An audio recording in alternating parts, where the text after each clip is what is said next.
All right, well, let's go ahead and get started. Good afternoon, everyone, and welcome. Thanks for joining us for our webinar today on fast tracking ISO 27001 certification with SOC 2. My name is Jeremy Taro. I'm a director here at Cherry Becker. In this webinar, we will explore how to repurpose SOC 2 audits for the ISO 27001 certification and reduce the cost of your compliance efforts. This webinar will be focused on helping make audits smarter, not harder. And if you're aiming to streamline your compliance processes, you're in the right place today. So with that said, I'm pleased to introduce you to our speakers today. We've got Dan Sembler, who's a partner in our information assurance practice here at Cherry Becker, and he is joined with David Foreman, Chief Executive Officer over at Mastermind. And I know you guys had received some of the housekeeping items, and I'll reiterate, if you guys do have a question, please do put that in the Q&A. And second to that, please only ask questions to which we know the answer. So with that said, go ahead, I'll pass it over to Dan. Looking forward to the session today. Thanks, everyone.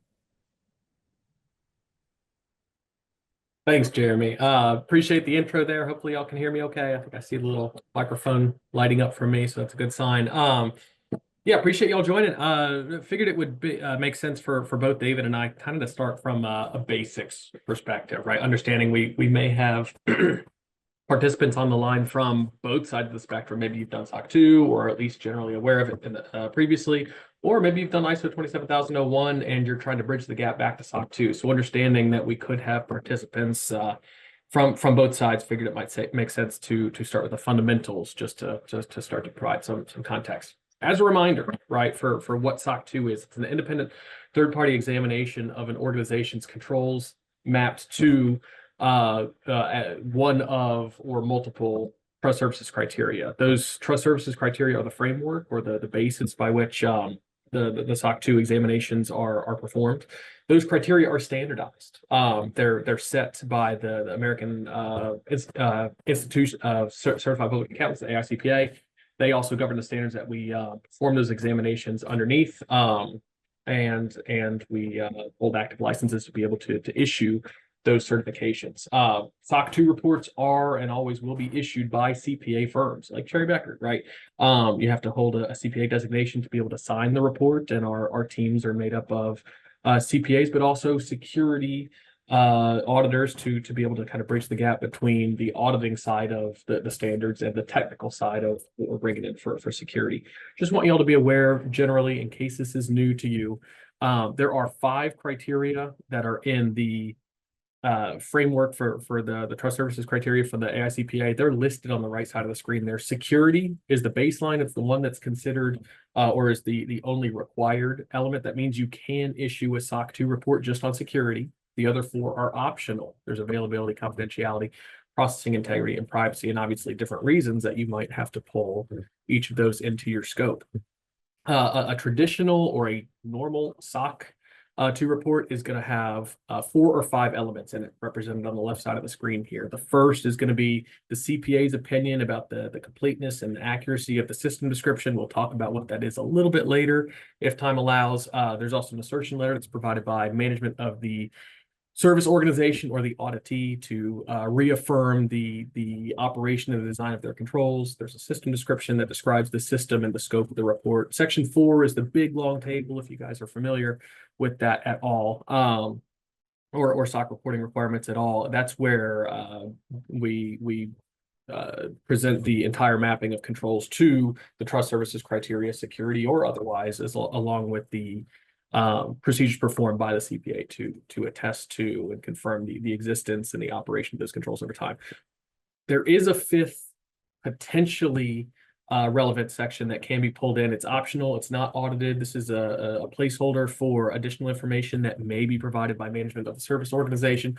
Oftentimes you'll see extra information in there about mapping to other control frameworks that may not have been pulled into scope for their SOC 2, meaning there's not an opinion on those control coverages or the controls that may be mapped to those elements. Or you'll see specific organizational communications, could be expansion on disaster recovery efforts or DR sites or some of that stuff. You'll offense-y in a section 5. Again, that's optional. Last thing to point out here before we pass it over to David and kind of give you guys a rundown, brief reminder of what ISO is.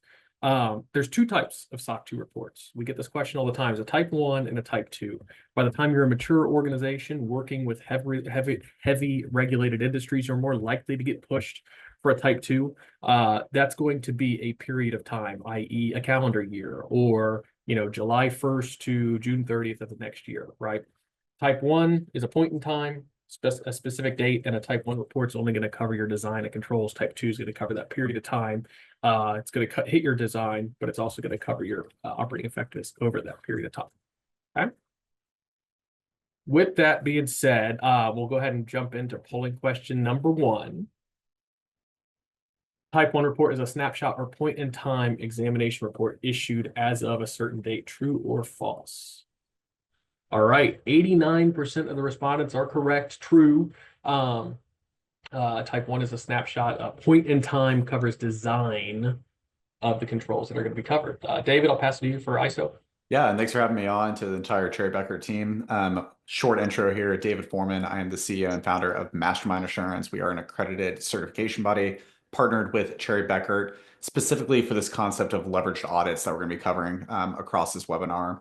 But back to the basics here, ISO 27001, I actually took screenshots of the actual standard. It is not this mythical artifact. It does exist. There are way more pages than what I'm showing here on my screen on the right, but that is the current revision of ISO 27001, last released in calendar year 2022.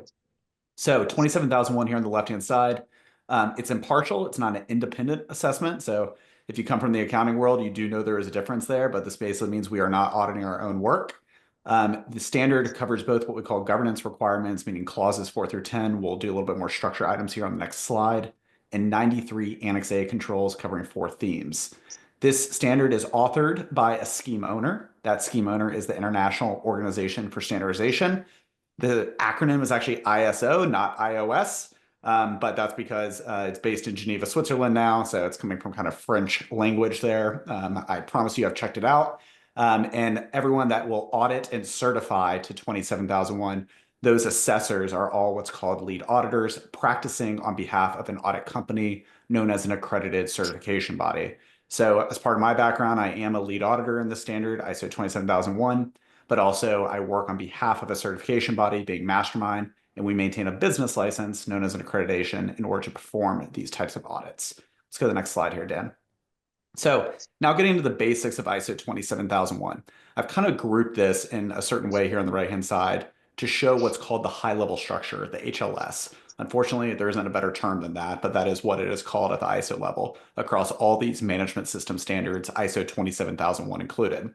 Clauses 1 through 3, not auditable, similar to that section 5 that Dan was talking about earlier. Whereas clauses 4 through 10, that's the meat of it. That's the governance requirements that are required per the standard to be implemented in order for an organization to achieve certification. Then you run to Annex A controls. That's where the 93 controls are made up across those 4 themes: organizational, people, physical, and technological themes. Now, in order for us to audit it as a certification body, you have to go through a 2-phase process or 2-stage process during initial certification. That's stage 1. That's where we'll test the design of the management system, such as those governance requirements that we're seeing on clauses 4 through 10. And then stage 2, that's where the Annex A controls are tested, in addition to some elements of operating effectiveness related to clauses 4 through 10 again. So it kind of gets a second pass. If you pass both stage 1 and stage 2 during that initial year of certification, and typically it's about 60 days total between stage 1 and stage 2, that is when you are issued a certificate award, that actual ISO 27001 certificate deliverable that you can make public on a trust center or your website or similar. And it has a 3-year duration to it with this kind of asterisk on there, an annual maintenance requirement. Those are known as surveillance audits. So in short, 2 stages in year 1, years 2 and 3 as part of that 3-year cycle, you have to go back and do a single stage audit known as a surveillance audit in order to show that you are continuing or maintaining that certification. Let's go to the next slide here, Dan. Yeah, I can kind of jump in here. I thought it would be helpful, beneficial to the attendees here to see similarities. We'll talk about some differences as well between the SOC 2 and the ISO 27001. starting in the left-hand column here, custom controls, really important from a SOC reporting perspective. I know it's going to be for ISO as well. Organizations in the SOC reporting standards are required to identify their control elements, their control safeguards that are mapped back to the requirements of the trust services criteria. That's how they demonstrate competence or conformity, I guess, with the presentation and the requirements that are in those trust services criteria. From a reporting period perspective, we talked about the type 1 versus the type 2. Get questions all the time about what are common reporting periods. Most of our business is in a recurring nature, 12-month rolling report, right? One report issued a year, but there are instances where it makes sense for organizations to issue a shorter period. It could be a 3 or 6 or a 9-month, depending on what may have happened, organizational changes, new control environments, additions to scope, or maybe it's the first time they're going through. From the risk taxonomy side, the trust services areas cover information security. They can cover data privacy as well. We talked about those 5 trust services criteria, right? The security, availability, confidentiality, processing integrity, and privacy. We'll talk a little bit later too, or allude to it very quickly. There are options to pull other control frameworks in as well. And that's going to be something we'll need to as a SOC 2 Plus. But David, if you want to take us through the ISO elements on. Yeah, and it always makes it easier following SOC 2 because SOC 2 is always going to be slightly more rigorous than what we require for 27001. So looking at 27001, and we just have it called ISO colloquially here, but on the custom controls, you can select from those Annex A controls, the 93 that are embedded in the standard, or you can bring your own control set. So what a lot of times will happen is an organization who's already SOC 2 compliant, they will utilize those controls they've used to address that criteria in order to meet 27001 as well. So common myth right off the bat is I have to use those 93 Annex A controls. That's actually incorrect. You can use them, but you can also show controls from your own inventory or maybe more of like a common controls framework in order to meet the same intent of the standard around Annex A. For reporting periods, I try to make it simple. It's like a type 1. It's an as of date. It's a snapshot, like the polling question called out as well.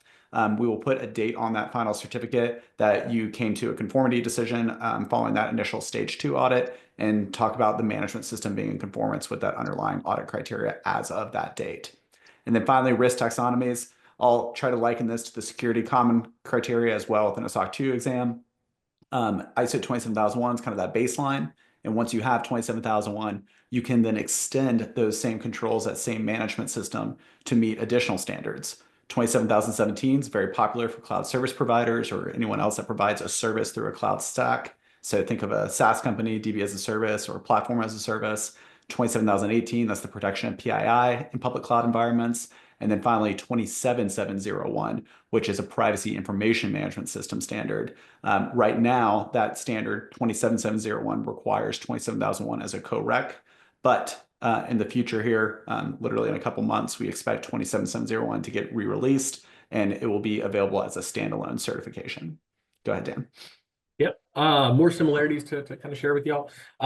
In the deliverables or the reporting perspective in a SOC 2 realm, the report's really intended generally to be restricted to intended audiences, right? Those audiences are typically business partners, prospects, clients of yours, and in some situations or most situations, the auditors that may work with those organizations. There is an option for a more general purpose or I guess a less restricted distribution for a SOC 2. It's actually alluded to as a SOC 3. A SOC 3, very briefly, is the same criteria, it's the same controls, it's the same control environment, same system, same scope as a SOC 2. It's otherwise the same thing as a SOC 2, but it is intended for general distribution, marketing purposes, something like that. Just be aware of that's existence.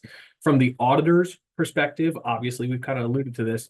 SOC 2 reports have to be performed. They have to be signed by a certified public accountant. For that reason, you're typically seeing CPA firms that are issuing SOC 2 reports. Just for awareness for people, CPA firms that issue any type of attestation or examination or opinion on any subject matter have to conform with the AICPA's peer review program. That's how we ensure quality and competency kind of throughout the profession is we actually get engaged or have to engage a third-party CPA firm of our own to come in and audit, reperform, and ensure that they agree with the ways and the methodologies that we're performing our assessments and Cherry Bekaert, along with any other CPA firm that's issuing SOC 2 reports, would have to comply with that program. From a framework baseline perspective, we alluded to this briefly before. SOC 2 can be extended to other security frameworks. Most commonly for us, we're seeing coverage to Microsoft's SSPA or any of the NIST, perhaps CSF or the 800-171 or other NIST requirements. Also get a lot of interest lately in the HIPAA security and or breach notification rules, right? You can actually map controls or in some cases identify new controls just to achieve the additional criteria that you're pulled in. That's commonly referred to as a SOC 2 plus. If you've heard that nomenclature, that's what that's referring to. It's the SOC 2 criteria, the trust services criteria, plus the additional framework or criteria that you're pulling in. David? Yeah, and similar to that SOC 3 report, that general use deliverable that's made public, all ISO certificates are public. So you do not have to hold back restricted access there. Now, some companies do decide to keep certain certificate information non-public. Think maybe like a data center that would be called an undisclosed location if you don't want to have an address listed on that file certificate deliverable as public use. And then maybe you have an internal version of that certificate award that may be under NDA or with a confirmed customer of your organization. That's when you would share that more detailed information. Now, there is an audit report deliverable with ISO as well. That audit report is typically not shared, but it is shared in some cases or elements of it, such as like a statement of applicability, if you're familiar. In those cases, we also recommend like some sort of NDA wrapper to be added to that as well, just because you are sharing typically non-public information through those deliverables and work products. Now, on the third-party audit side, we don't have an AICPA peer review program when it comes to ISO certification bodies, but we do have accreditation. And if you are familiar with accreditation, you know it is no light touch. Accreditation is performed by accreditation bodies or oversight bodies, so it's kind of our AICPA equivalent. And those are governed at a regional or a country-specific level, depending on where you are in the world. In the United States, there's about 3 that deal with management system certification bodies like Mastermind. You might be familiar with the International Accreditation Service, IAS for short, or the ANSI National Accreditation Board, ANAB. Those are just 2 of the more than 24 accreditation bodies that exist worldwide. Those accreditation bodies will perform assessments of their certification bodies at least once a year. That's called a head office audit. And then they'll do witness assessments of clients of the certification bodies as well throughout the year as well, based on the schemes like ISO 27001 that they are accredited for. Finally, on the framework baselines, not beating a dead horse here. We've already talked about 27017 and 18, like these extension standards. Well, there's also extension standards you can do outside of the ISO family.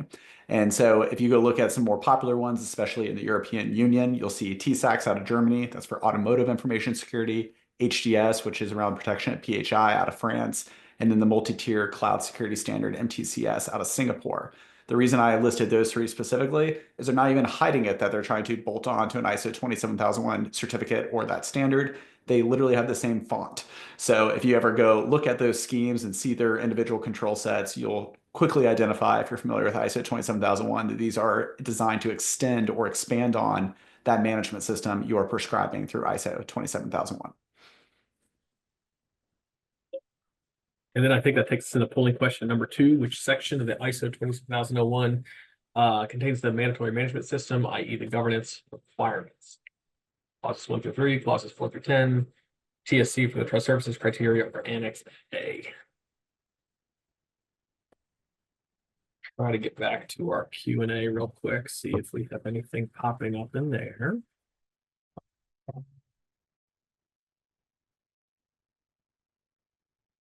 Dan, I can address one of the Q&A questions if you want me to. Yeah, you can jump in by all means. Yep. Yeah, so there's a question around this idea of bringing your own controls for Annex A for 27001 and not using that Annex A, the 93 controls. Absolutely, you can bring your own control set once again. That custom framework you decide to implement, that is up to you. So if you want to use like an SCF or another form of a common controls framework, you're welcome to do that. I've worked with organizations that have 20 different compliance needs over the years, and they will have one kind of master inventory, and then they want to use that for up-leveling their system for either SOC 2 for certain TSCs or for 27001.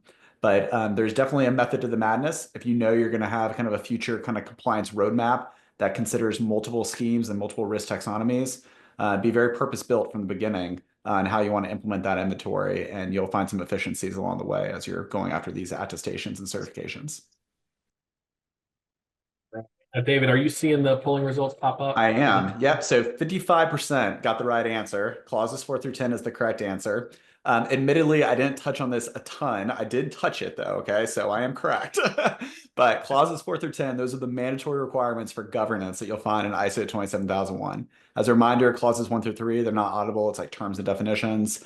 Annex A is the controls to the standard. And since you can bring your own control set, technically they are optional in a way.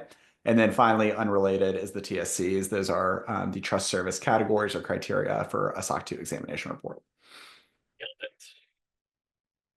All right. So from a comparison standpoint, right? Still talking about similarities, differences between ISO 27001 and SOC 2. On the left side of the screen, you have a very quick summary snapshot of the 5 criteria: security or the common being the required, with the 4 optional criteria added on as well. You see the majority of the criteria or the explicit requirement that you are mapping control requirements to, or control statements to, in a SOC 2 report reside within security. There is embedded overlap or leverage built in to the confidentiality and availability, and to some extent the processing integrity and privacy, right?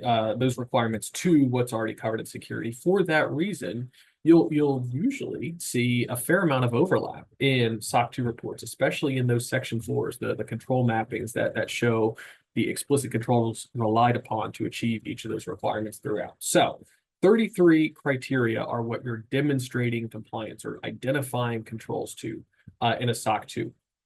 There is this element or point of consideration from the AICPA's trust services criteria for the points of focus. And you see that in that second column underneath the SOC 2 there, 237 points of focus underneath security.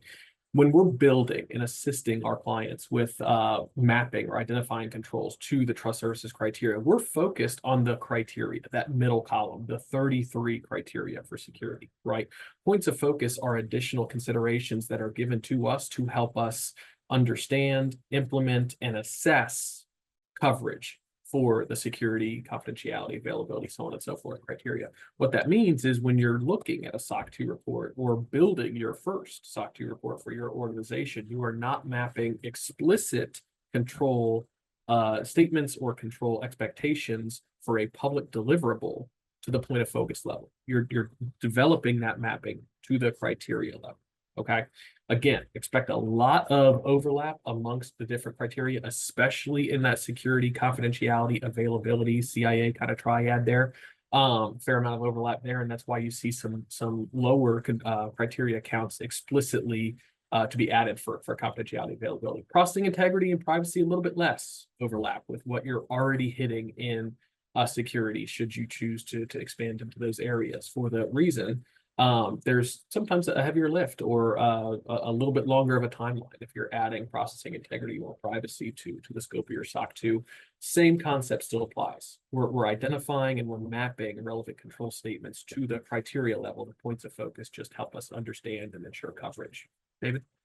Yeah, and then on the 27,001 side, we've already talked about the mandatory governance requirements in clauses 4 through 10. There's 26 such requirements. Now it is clause 4 through 10. There are sub-bullet point requirements within those sections. And there are 17 items that require this kind of key term, documented information. It's something at the standards level that these authors of these ISO standards always try to enforce. But when they show documented information in the text of the ISO standard, that means requirement of it needs to be written down. So we put an asterisk here. This is sometimes topic specific policies. So maybe a password policy, an access control policy. But in the cases of clauses 4 through 10, it's typically governance related, such as I'm documenting a risk register. I'm documenting an internal audit report. I'm documenting that top management or leadership team is meeting on a regular basis, a regular frequency, in order to review key metrics and other performance related to the information security management system. So 17 items that got to be written down within clauses 4 through 10. Additionally, in Annex A, we've already talked about this at some length, but there are 4 themes, and across those 4 themes, there are 93 distinct controls within Annex A of the standard. If you think that's a lot, it has been coming down. In the 2013 revision of 27,001, there was 114. And prior to that, in the 2005 revision, there was 133. So we're getting better. But as a result of that, we do have 11 specific items out of the 93 controls that require some sort of topic-specific policy or procedure. Again, access control, information backup, password policies, those are all examples that you will find within the standard.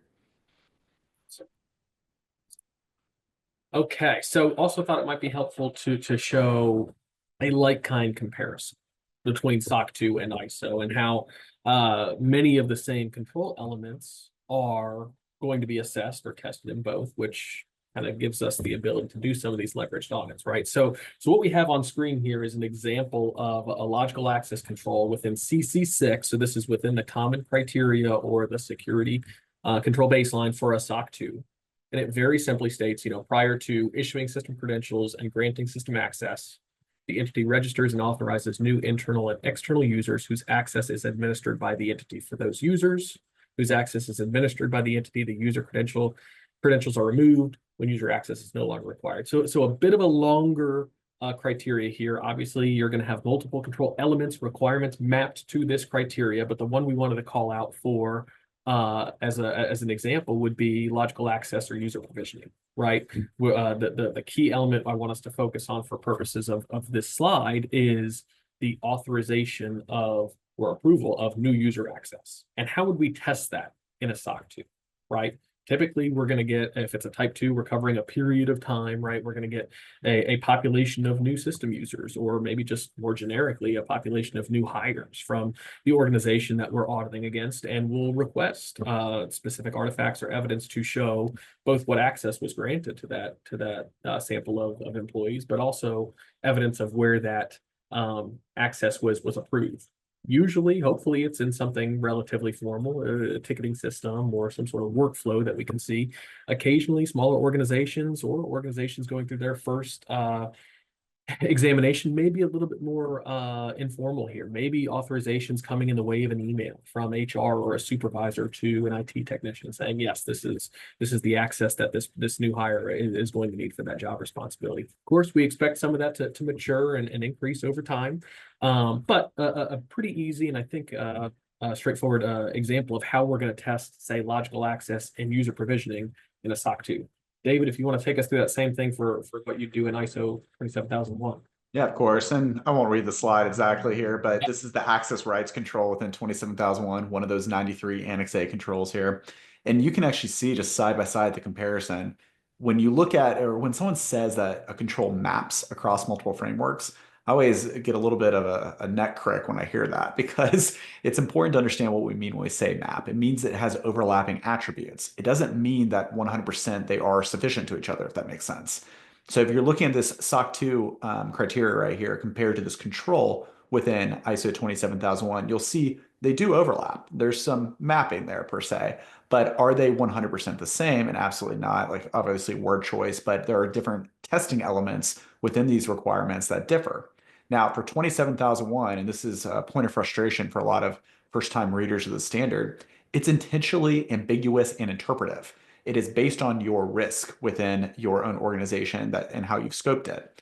So for that reason, it's intentionally kind of high level, and it could get down to this rigor that you're seeing here in the SOC 2 criteria, but it also could be much more, I'll say, lax when it comes to testing it. So how you'd see this in practice if we were to test these side by side is we're going to kind of piggyback off of SOC 2. If SOC 2 is going to this extent of testing for the same scope or a similar scope, then obviously ISO 27001 can leverage and meet its attributes that it needs to as part of that similar review. Okay. So why would organizations comply with both, right? Typically, I can tell you from a SOC 2 perspective, there's an element of just meeting our prospect or our market's expectations on how we're going to demonstrate our competency with security programs or security requirements, so on and so forth. David, I don't know if you want to hit a little bit on the global audience piece or the controls, the system-wide governance. I can kind of jump in on the project risk side if you want to take benefits here. Sounds good. Yeah. And I mean, we put it in a bold because I think that's the most important part of ISO 27001. We already talked about who authors the standard. This is the International Organization for Standardization, based in Geneva, had its roots originally in the United Kingdom. With ISO standards, based on where they originated and where they find participation in terms of the delegates that write these standards, they do actually have a much more wider global audience than what you might get with US-based frameworks. So SOC 2, largely it's in North America, kind of US and Canada, and that's where its audience is. That's people know what a SOC 2 report is in the US and Canada.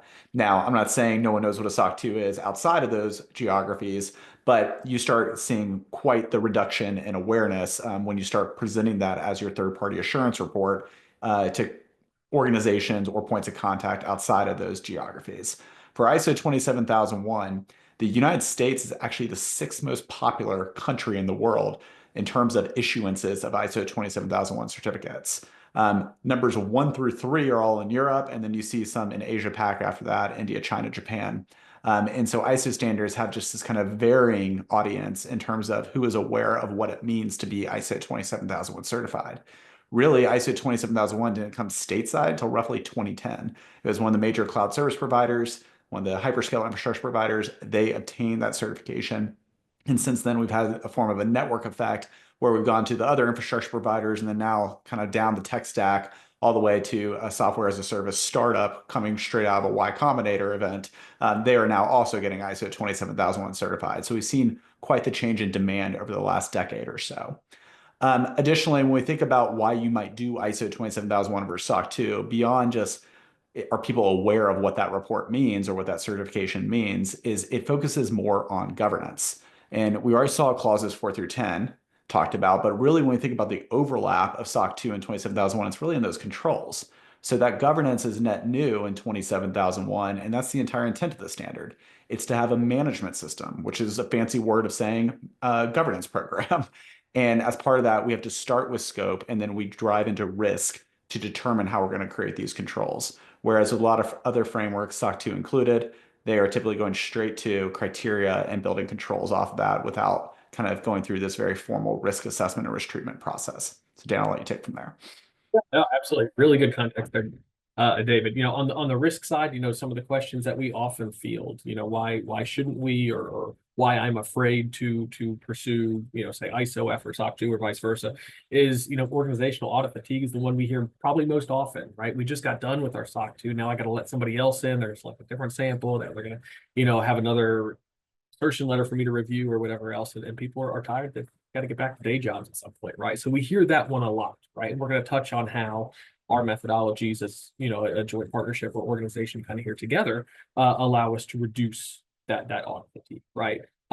Separately, disparate audit teams with poor communication amongst them, are we going to have different audit teams that arrive at different findings? If Cherry Beckert says something was clean or no exceptions for a SOC 2, is David going to say the same thing for Mastermind? And that's where you're really going to rely and have a heavy comfort coming from shared methodologies or understanding of where we are in the process and just how we get coverage and rely on control mappings or anything else to take advantage of leverage where we can, right? Last thing we'll kind of touch on is the aging or the freshness of the evidence here. We're always going to recommend that we overlap or align our reporting periods, especially in mature organizations. They've been issuing a SOC 2, stepping into an ISO, vice versa, or hopefully they've been doing both for a number of years, right? We can align the end of a period for a SOC 2 purpose with where you need to fall in the timeline or workflow for an ISO 27001 examination or attestation to be able to use the same evidence for both. And I think we're going to kind of show an example of a slide here in a couple, and I'll let you take this first, David. Yeah, no, it's an excellent kind of segue here. So typically how we'd recommend you performing this leveraged audit is let SOC 2 go first. You guys already saw the side-by-side kind of similar requirement for access rights. So imagine now you're producing this electronic evidence for your CPA, and you're saying, hey, here's how we do this provisioning and deprovisioning process. That's a policy level. Here's some examples of us onboarding new hires, offboarding terminated employees over the last 12 months, our type 2 period. We're going to go through this all into a central repository for our auditor to go review. Well, it's very easy now for the certification body team to come in behind them or even at the same time in the form of a leveraged audit and start basically doing the review and coming up with this idea of a Delta RFI. Okay, this is just net new requirements beyond what your SOC 2 auditor is going to request. Now, there's no promises here, but typically when you have security, availability, and confidentiality trust services criteria and scope for that SOC 2, it's about an 85% overlap. Now, I've used choice words here, overlap. I don't say direct mapping. I don't say 100% sufficiency, but we are getting similar coverages. And as part of that, we are going to have only that 15% delta when it comes to those Annex A controls. Now, this isn't the opinion of Mastermind or Cherry Becker. The AICPA has actually come out in the past too, talking about additional considerations and talking about the same overlap between 27001 controls and SOC 2 previously as part of a Section 5 option. Now, when we are thinking about this total timeline for initial certification, this is the two-stage approach that we kind of briefed on earlier. If we were to go add on ISO 27001 to an existing SOC 2 in year one, we would do that Delta RFI, give you some opportunities to start fulfilling it, move forward with a stage one walkthrough. It's typically about 1 day to go through the stage one. That is, again, that design check against clauses 4 through 10. And then we'd have a brief break, review some of that new offline evidence that you provide to us, and then move into live walkthroughs, which is basically just you showed me certain evidence or you showed me certain policies. Show me now live in your systems through a Zoom or a Teams type web conference that we can go validate now that this is actually happening. And you didn't just show us your latest and greatest evidence that doesn't show any exceptions. So that would be the intent behind stage one and stage two. And we'd be able to quickly move into a certificate decision, assuming conformity against those requirements. Total time from the time you start sharing that evidence to the time you get to a certificate decision, a lot of clients do it in 45 days. Depending on your scope, it could take a little bit longer. If you need more time to fix certain items identified throughout the audit, then we would have to extend that timeline as well. But it can be a pretty jointed process.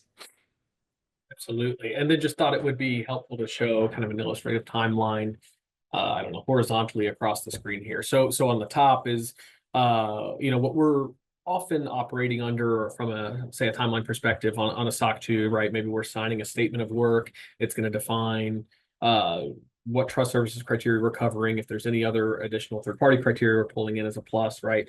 We're probably going to sign that in February, right? We're going to work throughout March to both provide our evidence request list to our client, give them time to respond, and provide populations back to us. We're sampling in some instances. We talked about, for example, sampling new hires or new system users, how we test those, right? So we'll give our evidence request list out. We'll get our populations back, do our sampling, get our evidence in. We'll do all of that predominantly in March after signing a statement of work in February. That is going to include an element or a phase for walkthroughs or design considerations for us as well, right?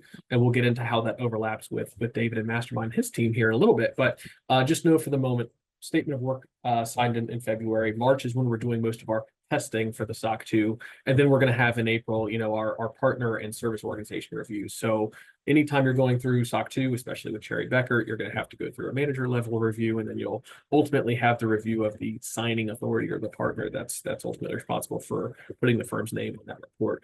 That's going to occur, and then we're going to have a secondary quality review from a second partner that is not the signing authority. That'll take place in April. Report issuance in that timeline is probably in May. Oftentimes, we can be a little bit quicker than that, especially if it's a mature report and we've been issuing it for years. The organization, during their review of the draft, has relatively few questions or changes to reflect in this year's system description, something like that. But just for illustrative purposes, from February to May would be like a similar or a common timeframe for issuance of SOC 2.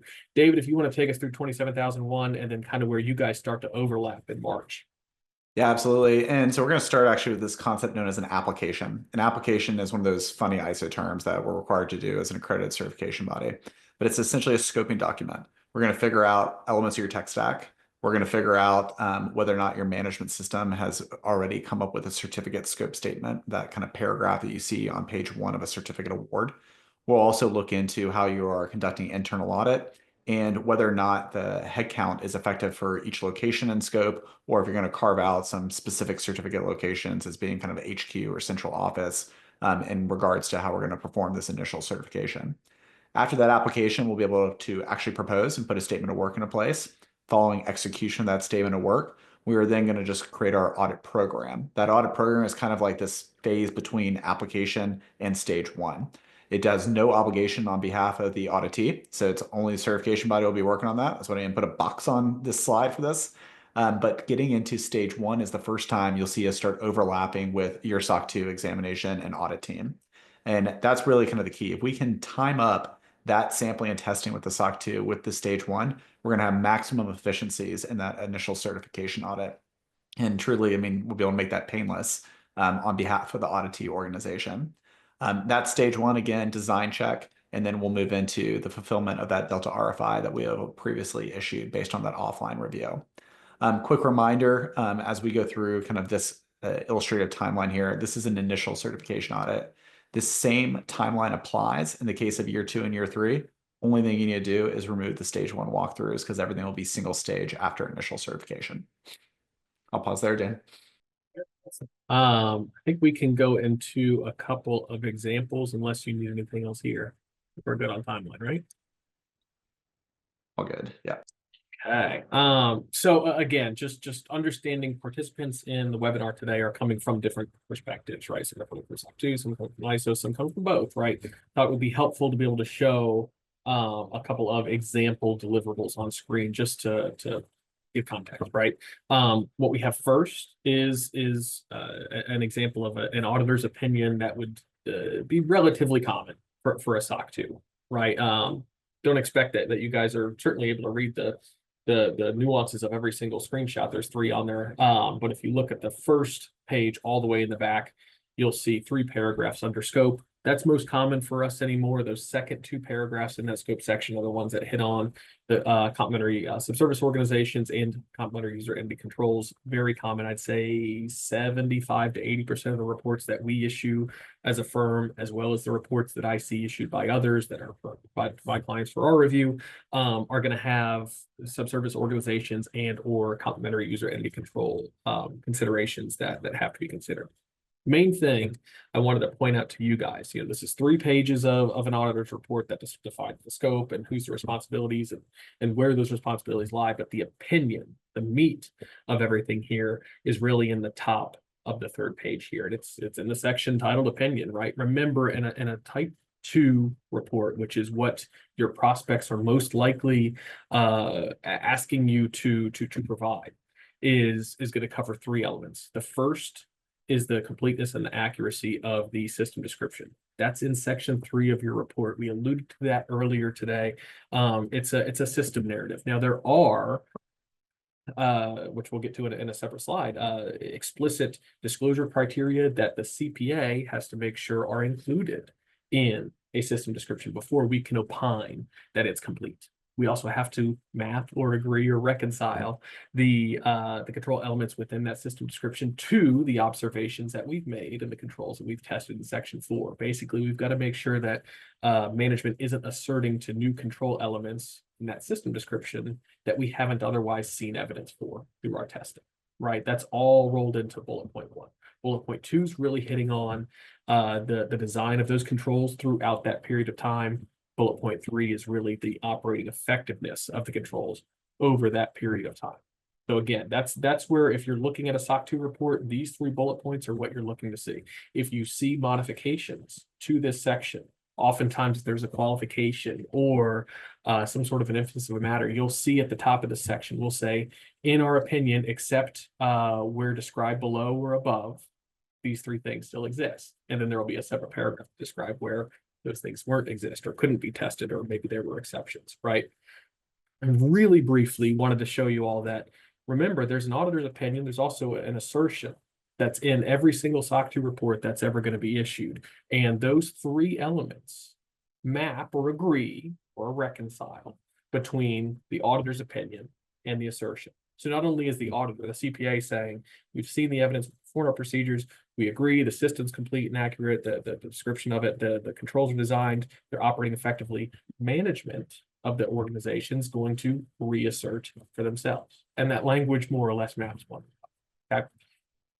Real briefly, we talked about that system description. This is what's covered in the first bullet point of the opinion. There are 9 disclosure criteria that are required to be covered in a SOC 2 report, okay, if they're applicable. I'll kind of let you read through them, right? Types of service provided, principal service commitments and service commitments and system requirements is what that's supposed to say, as well as components of the system used to provide those services. This is what we're reviewing, right? For organizations that have not issued a report before, this can often be one of the heavier lifts to document your system description in preparation for a SOC 2 report. again, this description is going to outline your boundaries, the system that was examined. It's going to set the scope, people, process, technologies, everything else that's going to go into this. Questions that we often get, right, are around something like DC4 there, right in the middle, the identified system incidences. Hopefully you haven't had any, right? Or at least haven't had any material ones that actually had an impact on service commitments or SLAs or otherwise, right? What we most often recommend is a simple paragraph that says, we're not aware of any over the reporting period or throughout the reporting period, or at least aren't aware of any that had an impact on our ability to achieve our commitments or our requirements. If we did have some, right, this section has to be present, and it has to disclose the nature of the incident, how it was identified, and how we've responded. Makes sense. We'd probably want to give our clients that context anyway, to the extent that we're having to disclose something here. DC5 for the applicable trust services criteria, we typically let section 4 stand on its own here. We're not going to repurpose that control mapping between the trust services criteria and the reliance on the controls for the for the coverage. We kind of alluded this earlier in security, those 33 requirements. In a security only report, we're most often, ranges are gonna be very wide, and depending on the size of the organization, but most commonly first time report issuance, say a small to mid-size organization, is probably gonna, for security only, is probably gonna be in the, say, 70 to maybe 80 distinct controls that we're gonna test for purposes of SOC 2. We're not gonna repurpose that entire mapping, that entire table in the system description. Instead, we'll have a statement or recommend a statement that says, refer to section 4. That's where the control mapping is. That's where we actually explicitly list all of the trust services criteria as well as the controls. And then on top of that, the tests that were performed by the auditor to opine on those controls. The last two elements I'll touch on here, I think this is all pretty self-sufficient, is DC6 and DC7. So we talked about complementary subservice organizations and complementary user NB controls. Those are the two additional paragraphs that you'll most often see in the scope. I may even jump back real quick. There are those two tiny paragraphs at the bottom of the scope section on page 1 there, right? If those control elements exist, these are assumptions that the service organization makes to build and to design their control environment. For example, if they're relying on a cloud service provider to host their production infrastructure, they don't host anything on site. Maybe they have a networking closet that gets into the internet. That's it, right? They're relying on that cloud infrastructure provider to have appropriate physical safeguards to make sure that, Joe Schmo off the street can't just walk in and start monkeying around the servers, right? The service organization, our auditee in this case, doesn't have physical access controls that are in scope for their audit. They're relying on that cloud service provider. That's a subservice organization. And that subservice organization's responsibility or assumption is that they'll have physical access controls. There's an example. Complementary user entity controls are similar, but now on our customer's perspective, right? If we're providing access to our platform or an application to allow our customers to be able to access and provision or deprovision their own user access, think of those logical access control requirements. We're relying on our client or our customer to provision appropriately their own access. They're not just going to add administrative access to anybody that needs to get into that system. It's going to be locked down to an appropriate subset of IT people, right? Not anything that the service organization can control. We rely or have to rely on our users to do that appropriately. Those are assumptions that we also have to disclose. Get questions on that all the time, so just wanted to touch real briefly on that. Okay, so what does section 4 look like? This is an example, and again, showing something from our logical and physical safeguards. So separate columns, right? What you're seeing on the left side, the CC 6.1 is a common criteria reference. This is one of the 33 control requirements for security, right? The criteria column is the explicit standardized requirement from the AICPA's trust services criteria. That's going to be the same in every single one, right? And then starting in that management control column, that's the customized control that the user organization has identified to achieve that criteria. Our hope is that, if you're extending a SOC 2 into an ISO 27001 or other examination, that those control elements are going to overlap with what you'll need to a high degree to test there. That's where David kind of talked about the ability to use a customized control set, right? Not just Annex A's prescribed control requirements, right? That's hopefully where you're pulling from. Last two columns on this slide are really just showing you how the auditor, the CPA, summarizes how they test. So this is a required element. It has to be in every SOC 2 report. It makes them really long, right? But it is required disclosure so that the readers of the report understand and are able to jump to their own conclusions on the sufficiency of the procedures that are performed by the CPA. Okay. No, that's a really long rundown, and we are running low on time. So polling question number 3. Which scenario best describes your organization? Are you actively pursuing SOC 2 or ISO 27001?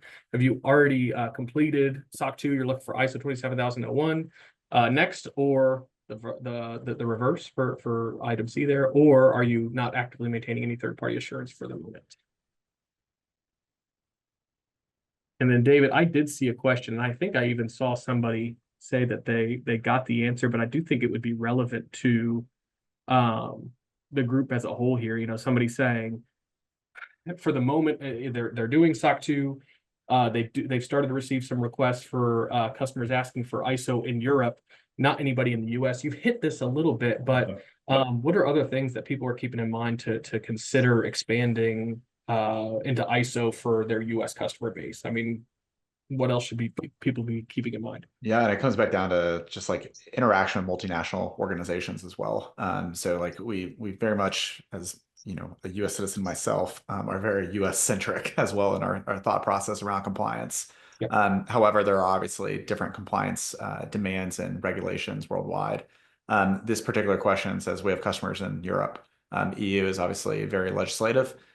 They love pushing out laws that affect not only their member states, but also any organizations or countries that interact with their member states and citizens of their member states.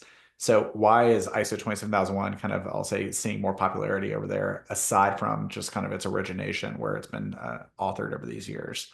And I think it, again, comes back down to this idea of management systems and governance programs are being embedded into these international laws. So again, the GDPR, going back to May of 2018 when it went into force, and this last year with the EU AI Act as well, both have these concepts around certification programs and getting certified to the GDPR, for example, and then also through notification bodies, as it's called within the EU AI Act.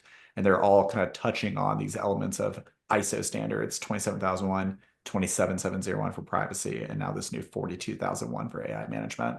So I think this is a growing trend, and you're going to see more questions come from those types of customers that are based outside the US. Absolutely. Love the answer. Okay, I think we got the responses there. And then let's hand it over to you, David, to take us through the example of a deliverable for ISO. Yeah, I figured this audience probably is less familiar with ISO 27001 deliverables. So I wanted to put a couple slides here right at the end here, kind of showing what you would actually get in receipt if you went through a certification audit. These reports you would get regardless if you pass-fail the certification. The stage 1, again, that design check. Its findings, its like negative items, are known as areas of concern, or AOCs for short. Essentially, they're feedback from the auditor to tell you, hey, these items look weak, they look deficient, they were maybe omitted altogether as part of the stage 1 process. And these are kind of red flag items that you want to consider possibly improving on or taking a second look at prior to the start of the stage 2. So if you read between the lines there, it's kind of your one chance to gut check yourself after this meet and greet with your specific lead auditor for your certification audit to figure out whether or not you're meeting their expectations for what appears to be a conforming management system in the context of your scope and your risk landscape. So that's stage 1. I've heard it called a mock audit in the past. I've heard it called a stage 0, in fact. Officially, that is not the case, but unofficially, you do get a lot of opportunities to pick the brain of your auditors. And they'll go to the extent where they're not consulting you, but at least telling you kind of their interpretation requirements and expectations for your management system. So that stage 1 is a really good kind of trial run before you get into the actual what's known as conformity audit, which starts in stage 2. In stage 2, that audit report a lot beefier than what you're going to get in stage 1 because you're not just doing design check, you're doing design plus operating effectiveness for the entire management system. And so these findings, similar to exceptions in SOC 2, these are the ones that you actually have to correct, and they are graded in terms of 2 different severities, a minor nonconformity and a major nonconformity. The only difference between the two is, does it block the organization, and this is the official definition, from achieving its intended objectives? So if you think about that in the context of an information security management system, this might be something such as like stopping data leakage. This might be something related to top management's concern around employees having overt access to different client data of their end customers. That's a little bit more subjective for how we get into minor versus major. On your side as an auditee, if you receive a minor nonconformity versus a major nonconformity, the only difference is they both have to be corrected. It's just how long do you have to correct those items? And then in the case of a minor nonconformity, you can do the short-term correction and then get certified. In the case of a major nonconformity, you have to do both what's called the short-term correction and then the longer-term corrective action, which is more or less addressing the initial root cause of that item so that it doesn't recur in the environment. So again, minor and major, very similar. They have very different kind of connotations, in my opinion. I don't like the names minor and major, but in all reality, you can get major nonconformities in the system. You do have to correct them, and you can still get certified. So that's often kind of a myth that we have to trump a little bit when we are first talking to new auditees. And yes, in the certificate award here too, this is that public deliverable we talked about already, very akin to a SOC 3 report. But any company that is going to get certified and pass, quote unquote, that stage 2 audit, they will receive this in addition to that stage 2 audit report. This is typically a multi-page document, but the first page always kind of looks like this. Second page and third page might show additional certificate locations that are included in the scope if you are multi-site, more than just like your head office or central office. Some key elements of the certificate award are found on the kind of the bottom half of this template that you're seeing here on the left-hand side. You'll see an original registration date, which is kind of the born on date. When did you initially get certified? And then an issuance date. It's kind of version control that tells you when was the completion of your last audit or maintenance audit, like those surveillance audits that happened in year 2 and year 3. But again, public facing document. Possibly you'll put it on your trust center, possibly you'll put it on your website. Maybe you hold it a little bit closer, but you do have the ability to make this general use. All right, all done, Dan? Yeah, so that brings us into polling question number 4. Are you interested in speaking with someone from Cherry Beckett or Mastermind about one of the topics covered in today's session? Obviously, this is just for outreach for us. We want to make sure we're reaching out to you if you have questions or would like to hear from us. I'm going to double check the Q&A real quick to see if anything else has come in. Yeah, and Dan, this is Jeremy. While folks are responding to this last polling question, I'll wrap it up. Something did come through the queue, and you know, maybe every sample size is different, but are we seeing from a fee perspective, the ISO versus the SOC 2, like, are these things similar? It looks like the duration timelines are fairly similar. There's some interjection there, but you know, do you guys have any comment or candor about just that general question around, you know, fees? Is it similar? Are they way off? Yeah. Yeah, so I'll jump in. Yes, ISO certification costs money, but it's very comparable to a SOC 2 Type 2 report. So to your point, Jeremy, like similar kind of project timelines, so level of effort is very similar as well. Now, there's always scoping variations that you might need to consider, such as, hey, do I have 100 locations in my company that need to be certified? That's obviously going to kind of sway the fees to a larger level of effort. But in all reality, scope's the same, similar scopes. You can expect roughly the same cost, if not slightly a little bit cheaper. Excellent. Thank you. All right, I'll go ahead and wrap things up. I want to say thanks to Dan and Dave, and certainly the folks behind the scenes here to get this thing, you know, off the ground. You guys brought the energy. Thought it was super thorough, succinct, and really appreciate the delineation between the two and some of the similarities and differences. So thank you again, Dan and David. Thanks again, everybody, for joining us. You guys have questions, comments, certainly reach out to any one of us. We'd appreciate it. We'd value your feedback. So after this session concludes, there'll be a short survey that can certainly help us going forward as it relates to the content we deliver to you guys. And lastly, the recording, presentation content, and the like will be shared within a week's time. So that concludes the presentation. Thank you, everyone. We hope you enjoyed this, and you enjoy the rest of your day. All right, thank you. Thank you all.